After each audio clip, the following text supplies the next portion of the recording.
Hashem, une halakha du Rabbi Nishra ce matin. Le Rabbi Nishra, il parle ici de la Birkat Hamazon. Quand on fait la bénédiction après avoir mangé. Il dit ici, mais Forash B'divrei Ariza, le Ariza l'explique, que Birkat Hamazon, c'est Tikkun Gadol. C'est une grande élévation spirituelle et Tikkun, un grand Tikkun qui se fait au moment qu'on fait Birkat Hamazon.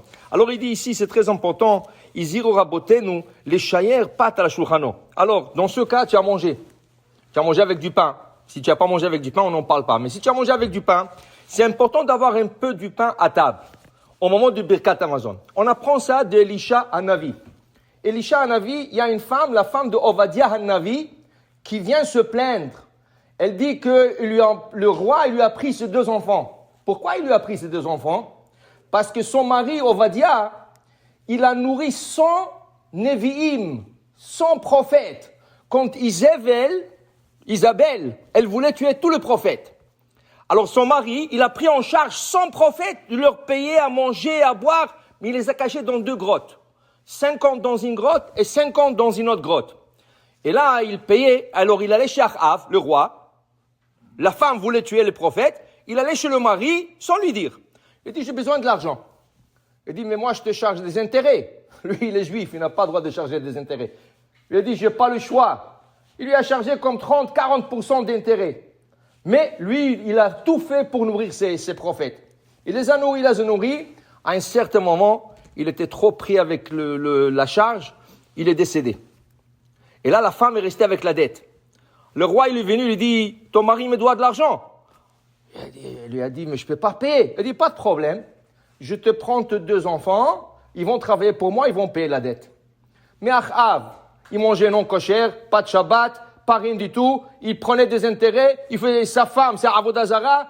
Il a dit quoi? Ils vont aller dans le palais là-bas. Rien à faire. Ils lui ont pris les enfants. Il est venu se plaindre, Elisha Hanavi. Il dit, regarde, qu'est-ce que je vais faire? Il dit, Maïsh lach babait. Qu'est-ce que tu as à la maison? Il dit, Kloum, assour shamen. Assour. Mazé assour. Un jar vide. Il reste 2 gouttes d'huile. 2 gouttes. Ah, c'est bon. C'est assez bon. Qu'est-ce qu'il dit? Maintenant, tu vas chez tes voisines et tu empruntes des ustensiles, des marmites, des verres, des jarres, tout ce que tu peux emprunter. Tu remplis toute la maison avec des ustensiles. Elle a fait exactement comme elle a fait. Elle dit maintenant, tu prends le jar avec le 2 gouttes et tu commences à remplir. 2 gouttes, tu commences à remplir. Mais tu fermes la porte. Elle a fermé la porte. Elle a pu, avec la bracha du prophète, de remplir tous les ustensiles. Elle est retournée chez le prophète. Il dit, va vendre tout. Tu auras à payer ta dette et tu auras encore de l'argent à vivre encore longtemps. Il lui a dit, Maïesh lach babait. Pourquoi? Une bracha ne peut pas résider sur du vide. Il faut quelque chose. 2 gouttes d'huile, c'est suffisant pour avoir une bracha. Tu as mangé, laisse 2 miettes de pain à table. 2 petits morceaux à table. Tu vas faire Birkat Hamazon. Comme on dit, Masha achalnu, yé le sova. Ou Masha otarnu, yé le bracha. Mais si tu n'as rien laissé. Le Rav Yosef, il dit que Bediava, tu peux compter sur le pirourim, sur le miette de pain. Mais il faut quelque chose. Il faut quelque chose. Okay? Alors, Rabbi Nishra, il dit, c'est important de laisser quelque chose au moment du Birkat Hamazon.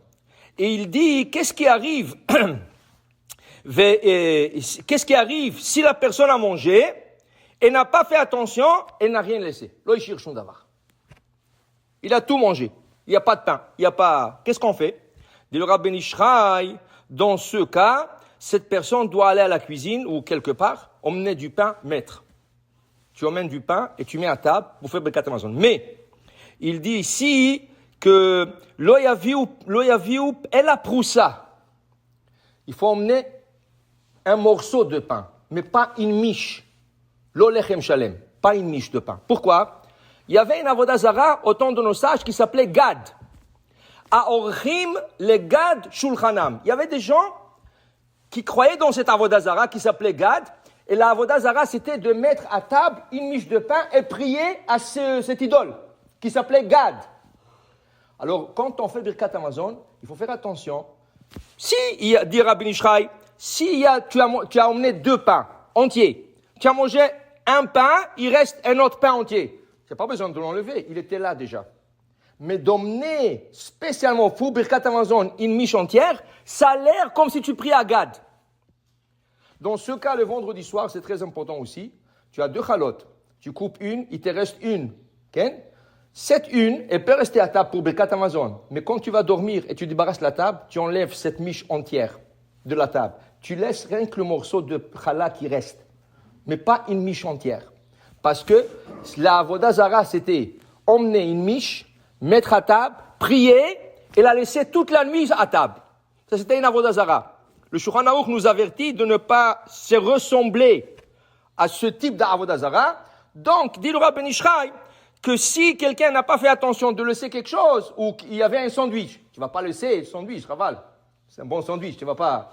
Mais tu as mangé même les miettes, tu as tout mangé, emmène quelque chose à table pour faire Birkat Hamazon, mais pas une miche entière. Une miche entière, c'est pas bon, c'est salaire. Alors il dit ici, ça c'est le tikkun de Birkat Hamazon.